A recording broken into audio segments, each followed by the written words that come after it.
damos la bienvenida a Guillermo Piemonte, integrante de FIDAY, además, bueno, ya de una larga militancia política, y que creo que ha dado en estas últimas horas, después de este acto que se hizo de ollas vacías por Palestina, una de las definiciones más acabadas del presente de la causa palestina, en un medio que dice: mientras destruyen Palestina, construyen el sueño del gran Israel, y buscan imponer un corredor terrestre desde los altos del Golán hasta el Éufrates, el llamado corredor de David, una vía estratégica para anexar Siria, Irak y más, una expansión geopolítica bajo supuesto fundamento bíblico para controlar recursos estratégicos y avanzar con su hegemonía a costa del pueblo palestino.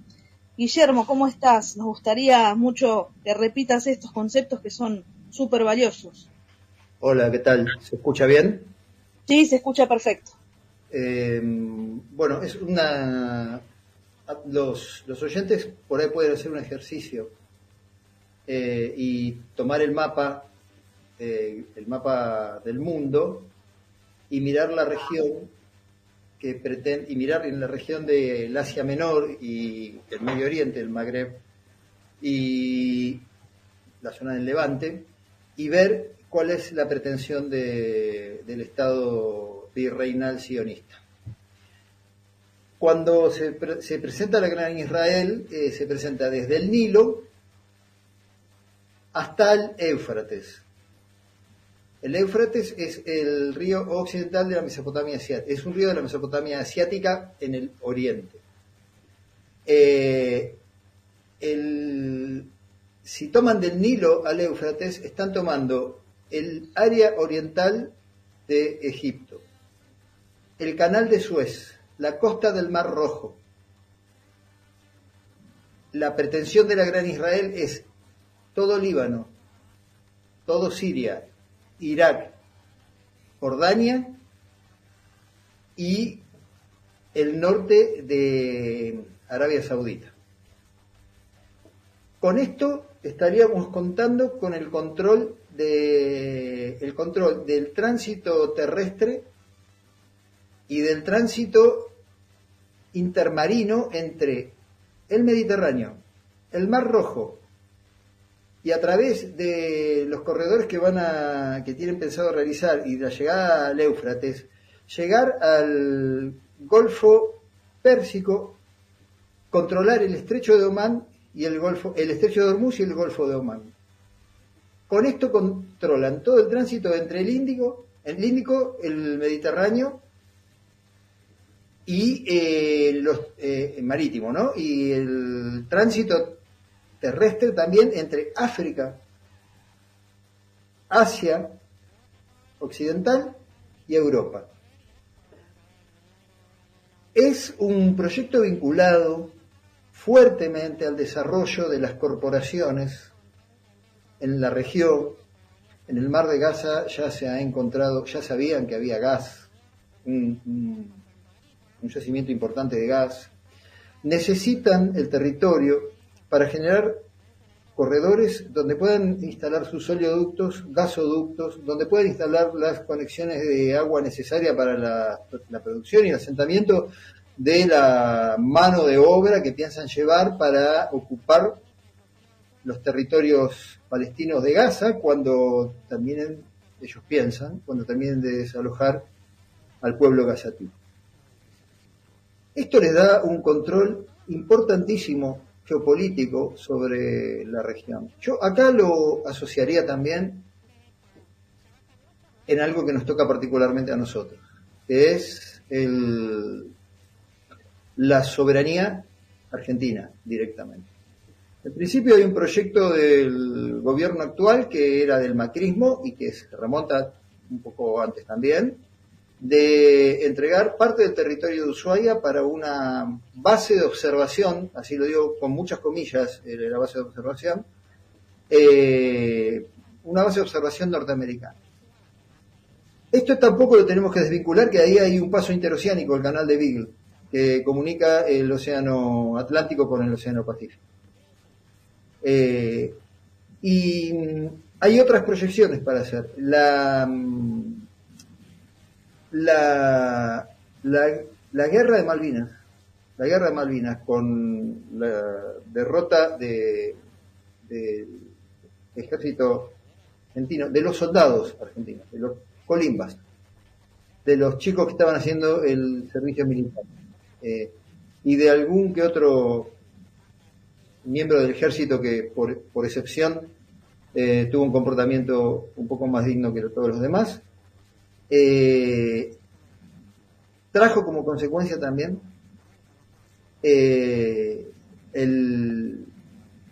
un deseo viejo de la OTAN, que es un enclave de la OTAN en el Atlántico Sur. Y esto tiene proyección sobre Malvinas y sobre la soberanía de Malvinas y, perdón, sobre la Antártida y sobre la soberanía antártica que reclama Argentina. La guerra de Malvinas dio por tierra con alrededor de 20 años de negociaciones. A partir de 1965 se había logrado conformar la mesa de descolonización. Bueno, inmediatamente el Imperio Británico, sin tomarse ni siquiera un respiro, dio por tierra con eso, que era lo que en realidad deseaba. Ahora, en este marco también volvemos a Palestina. En este marco, en el marco en el que hay que entender qué está ocurriendo en Palestina, porque es un desarrollo geopolítico, económico, llevado adelante por las corporaciones supranacionales, es decir, ya no importan los estados. Israel no es un estado, Israel es un enclave virreinal que administra los intereses de las corporaciones. Y los administra muy bien, y por eso las corporaciones lo están sosteniendo. Y más allá de las presuntas declaraciones o efectivas declaraciones que están haciendo ahora, que van a reconocer que Francia, Inglaterra están dispuestos a reconocer el Estado palestino, etcétera, etcétera, y Macron está conminando a la Unión Europea a enviar algo así como una fuerza de paz. Todos sabemos lo que eso significa. Estos tipos que hoy están trabajando y diciendo estas cosas son los mismos que le proporcionaron las armas a Israel y los permisos para que hiciera lo que está haciendo y lo que continúa haciendo, lo que estaba haciendo y lo que continúa haciendo. Es más, el primer acto fundacional importante de las Naciones Unidas no fue condenar a Norteamérica por el lanzamiento de la bomba atómica en Hiroshima y Nagasaki y condenarlo como terrorista, como Estado terrorista. El primer acto importante fundacional fue la Constitución del Estado de Israel.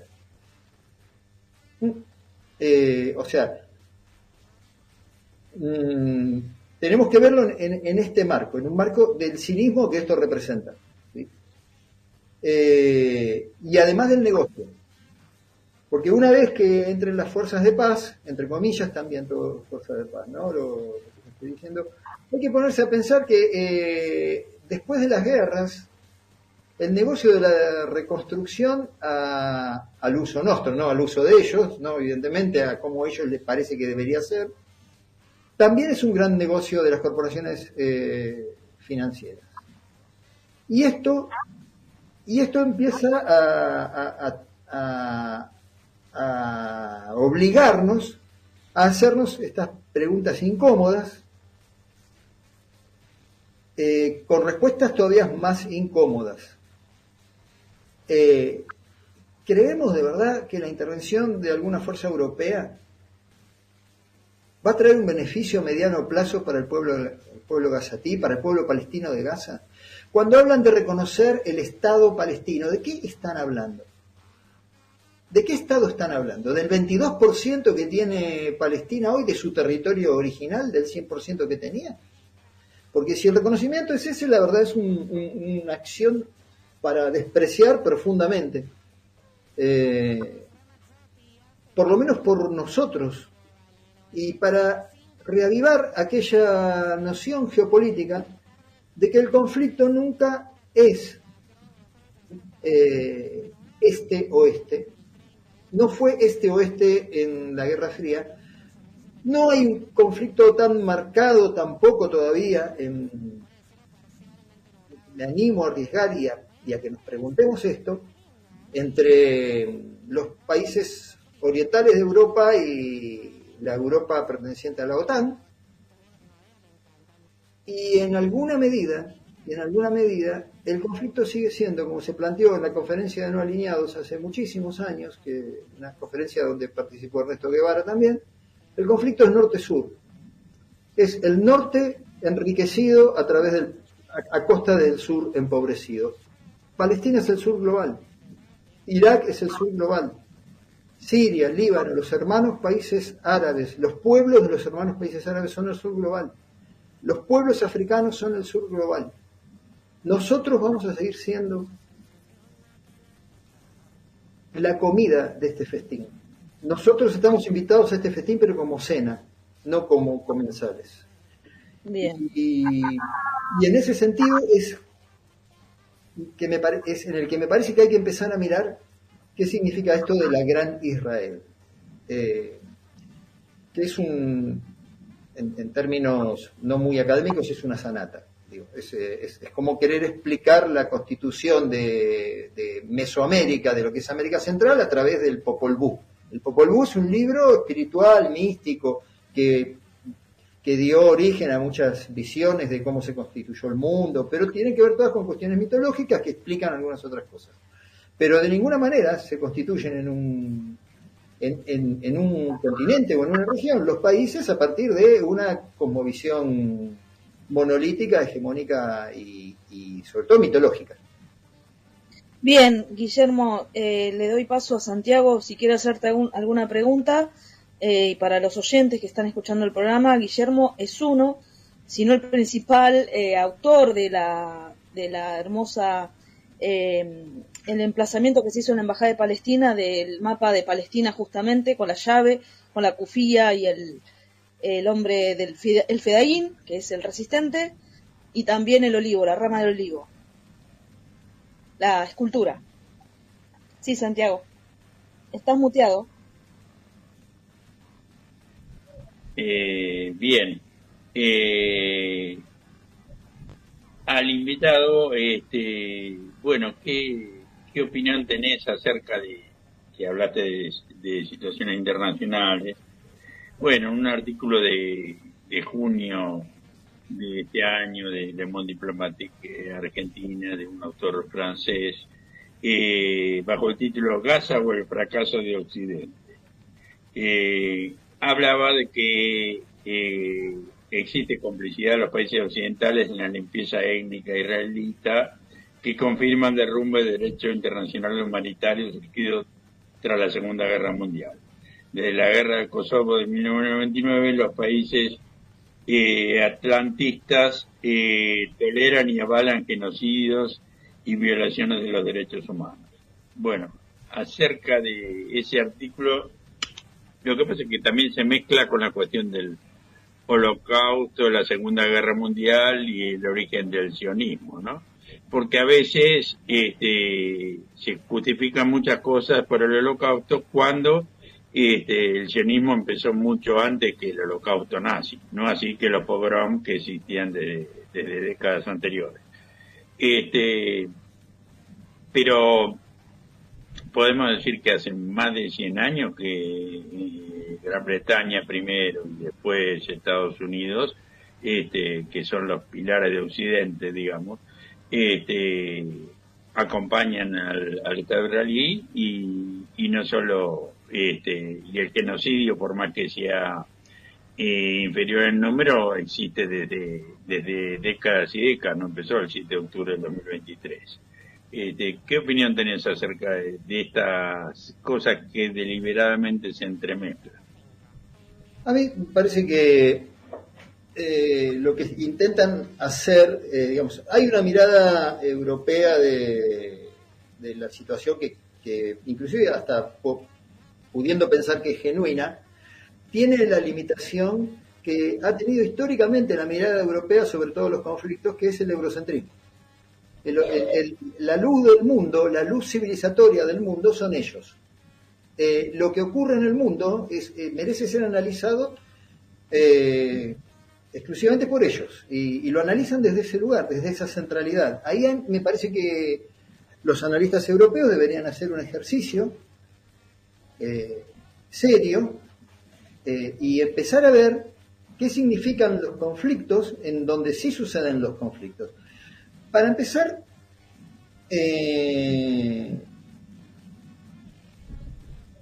a ver, el Holocausto, dicho la Shoah, inclusive, dicho por los mismos, por personas de la cultura judía, que pertenecen a la cultura judía. Y quiero que se note que no digo pueblo porque la cultura judía o la cultura cristiana o una religión y las cuestiones culturales que una religión, las costumbres que una religión tiene, no constituyen un pueblo. Eso solo no basta para definir un pueblo. Un pueblo tiene otras cosas más en común. Entonces, la cultura judía, gente que pertenece a la cultura judía, está avergonzada de que se use la Shoah, de que el sionismo se apropie del judaísmo y de la tragedia que fue la Shoah, de 6 millones de judíos asesinados en los campos de concentración. En realidad son bastantes más los muertos, porque por ejemplo en la Unión Soviética, cuando iban entrando en los pueblos donde había también bastante población de origen judío, de tradiciones judías, los alemanes han cometido atrocidades y masacres no en campos de concentración, directamente han borrado pueblos enteros directamente. Los rusos han puesto 27 millones de muertos en la Segunda Guerra Mundial. Buena parte de ellos eran de tradiciones judías.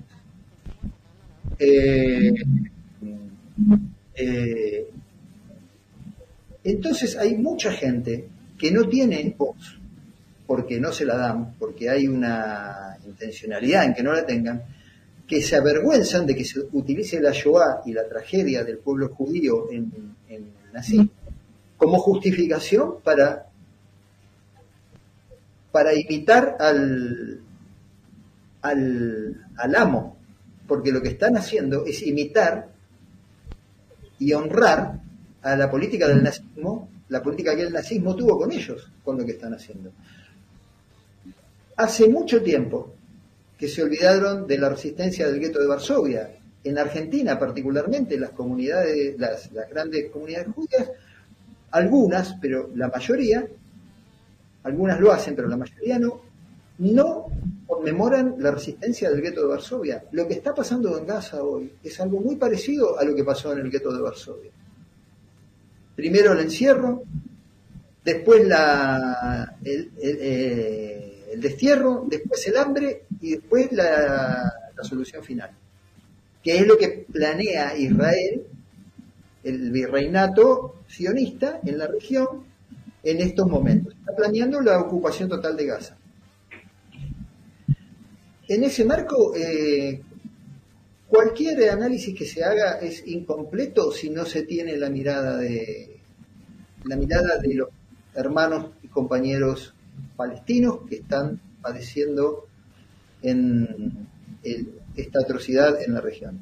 Hay un dato muy interesante que a raíz de lo que vos dijiste, Santiago, Teodoro Herzl escribe el Estado judío a finales del siglo XIX. O sea, no existía ni Hamas, ni Al-Fatah, ni la OL, ni nada, no existía nada de esto, ¿no? No existía el Estado palestino ni el Estado judío. Existía la población árabe, que eran judíos, cristianos y musulmanes que vivían en la región bajo el Imperio Otomano. En el momento en que escribe el libro, en un párrafo del libro, Teodoro Herzl, no estoy citando a otra persona más que al padre del sionismo, Teodoro Herzl escribe: nosotros no podemos seguir, algo así como esto que voy a decir, no podemos ir a cazar osos como hacíamos antiguamente con arco y flecha, o con lanzas, porque tardaríamos mucho y no nos sirve cazar osos de esa manera porque es mucho costo en tiempo y en hombres para ir a cazar a los osos. Entonces lo que tenemos que hacer es ir llevando a los osos, arrinconándolos en algún lugar a todos juntos y ahí tirar una bomba y nos deshacemos de todos de un solo saque. Esto lo escribe Teodoro Herzl. Bueno, este plan estaba escrito hace 130 años. es muy viejo. Empezó con las tres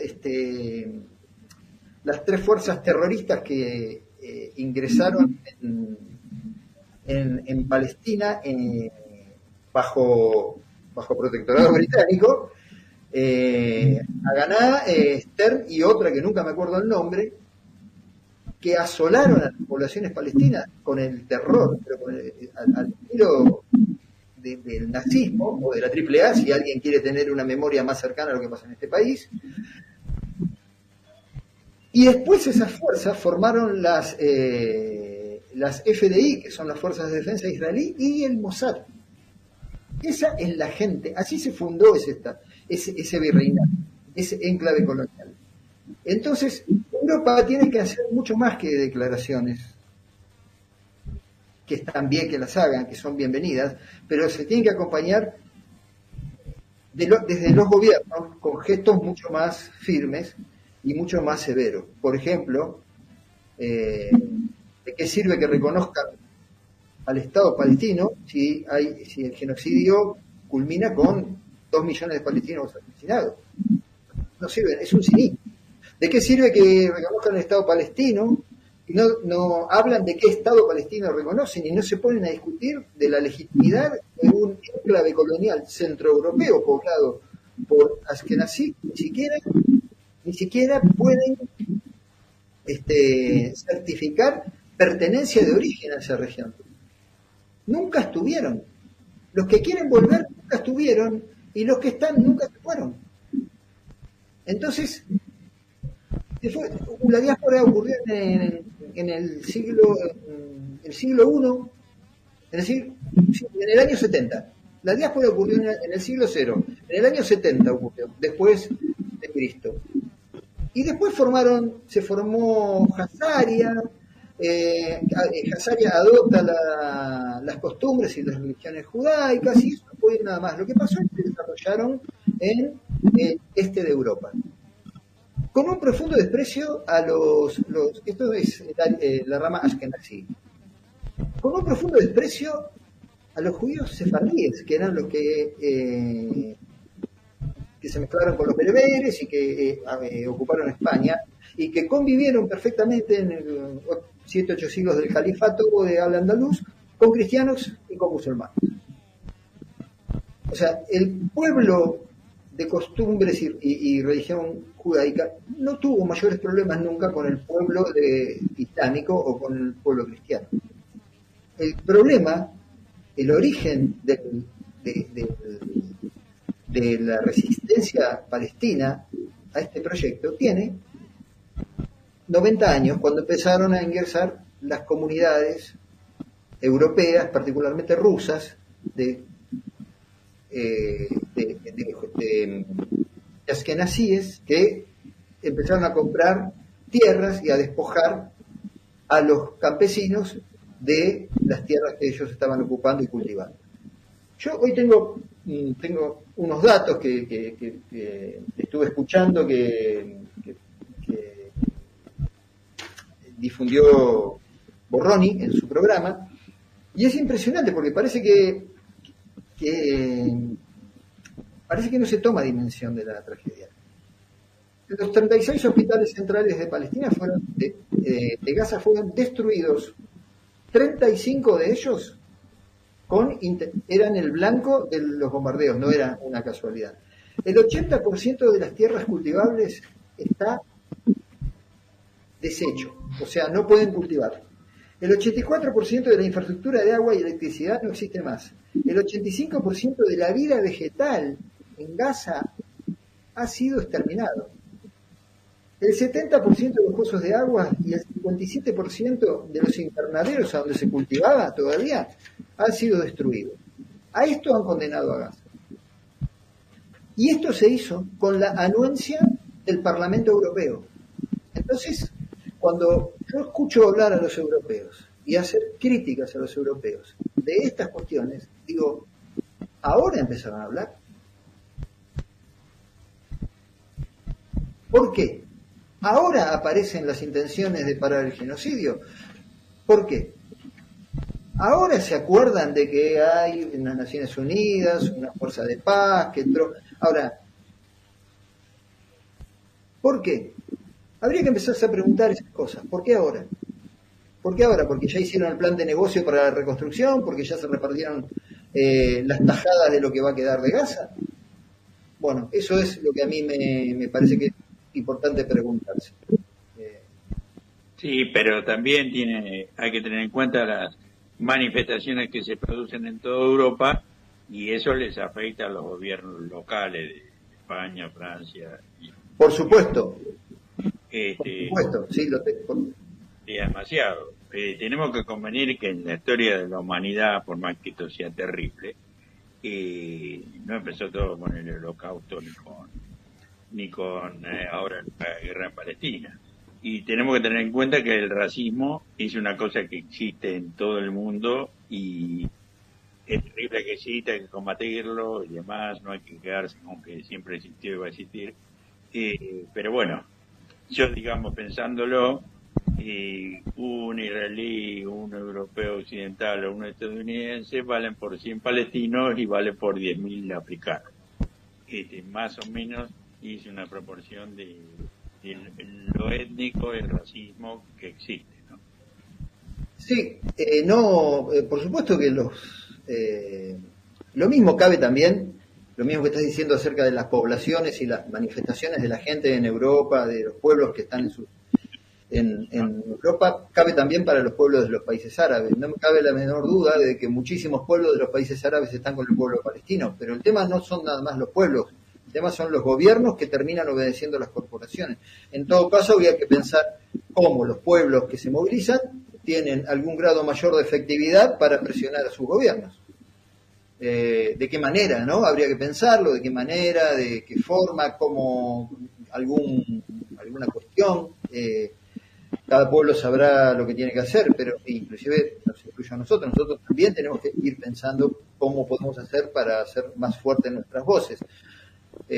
Sin caer en la desesperación, por más que mientras nosotros estamos acá hablando todavía sigue muriendo gente en Palestina, ¿no? También hay que voy a tomar algo que dijo un amigo palestino que está acá en Argentina hace un par de años.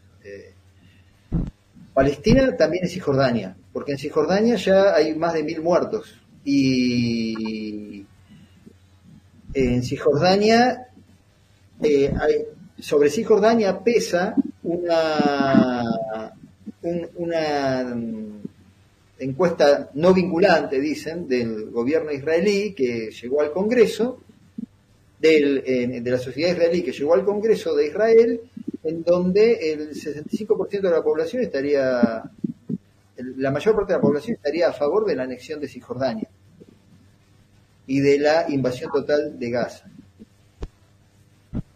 Entonces también hay que tener en cuenta Cisjordania como un elemento que con esto completarían el primer paso para la formación de la Gran Israel. Si cae Palestina, que no va a caer, pero si en la cabeza de esta gente están pensando que con la caída de Palestina empieza la caída del mundo árabe. Y con la caída del mundo árabe, yo me animo a decir, lo dije el otro día, se pierde toda esperanza de dignidad humana. El pueblo palestino está defendiendo, como en otro momento otros pueblos defendieron, la dignidad humana. No está defendiéndose nada más que ellos. Están representando lo que queda de humano en la humanidad. Lo que queda de humano en la humanidad. Porque los intereses corporativos, los negocios del nuevo sistema de valorización financiera, del nuevo sistema financiero electrónico, de las monedas virtuales, todos esos intereses son absolutamente inhumanos. El capital en sí mismo es inhumano como origen. Por lo tanto, el pueblo palestino está defendiendo el último rasgo de humanidad con el que podemos empezar a construir un mundo mejor, un mundo nuevo. está defendiendo la dignidad de un pueblo que no le interesa el extractivismo salvaje, que lo que quiere es que le devuelvan sus territorios, y cuando digo sus territorios digo desde el Mediterráneo hasta el Jordán, sin concesión, desde el Mediterráneo hasta el Jordán, para que vivan los pueblos que quieran vivir de buena voluntad en ese lugar, porque el pueblo palestino no tiene ningún otro enemigo que el sionismo que los ataca a ellos. O sea, no es un pueblo que tenga como enemigo a ninguna otra cultura.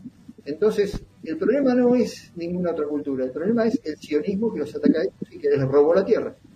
Y en eso me parece que tenemos que ser inclaudicables y bien claros. No se puede pensar una salida que no contemple el retorno de todos los exiliados y los hijos de los exiliados y los nietos de los exiliados palestinos, que fueron 2/3 de la población en el año 48. 2/3. El inmediato retiro de las fuerzas de ocupación de la Gaza en el año 48 y Cisjordania en el año 48, y el progresivo retiro de el virreinato de Israel, el virreinato centroeuropeo de Israel, de la región de Palestina, y dejar con libertad de acción y con una clara mirada de que el pueblo palestino tiene derecho a la autodeterminación irrestricta de cómo quiere vivir y con quién quiere vivir. En eso existe la paz. Muchas gracias, Guille. Muy bueno el análisis, muy completo. Y también porque nos ayuda a pensar más ampliamente la causa palestina. Bueno, muchas gracias a ustedes por la invitación, en nombre de FIDAI, que es la organización a la que pertenezco, y de mis compañeros. Esperemos que las voces se repliquen y esperemos, Santiago, que la fuerza de los pueblos finalmente ejerza la presión necesaria para que los gobiernos empiecen a tomar medidas más severas con un Estado asesino. Nos vemos en la... Un gusto de haberte tenido con nosotros, te volveremos a invitar. Dale, muchísimas gracias. Hasta luego. Bueno, ya pasada concluida la entrevista con Guillermo Piemonte, queremos comentar también momentos, a las 17 horas más precisamente, comenzaba una disertación, un conversatorio en defensa de los derechos humanos del pueblo palestino en la legislatura porteña, encabezado entre otras por las legisladoras Victoria Montenegro y Mercedes Trimarchi, junto con el Comité de Solidaridad con el Pueblo Palestino, el Comité Argentino de Solidaridad con el Pueblo Palestino.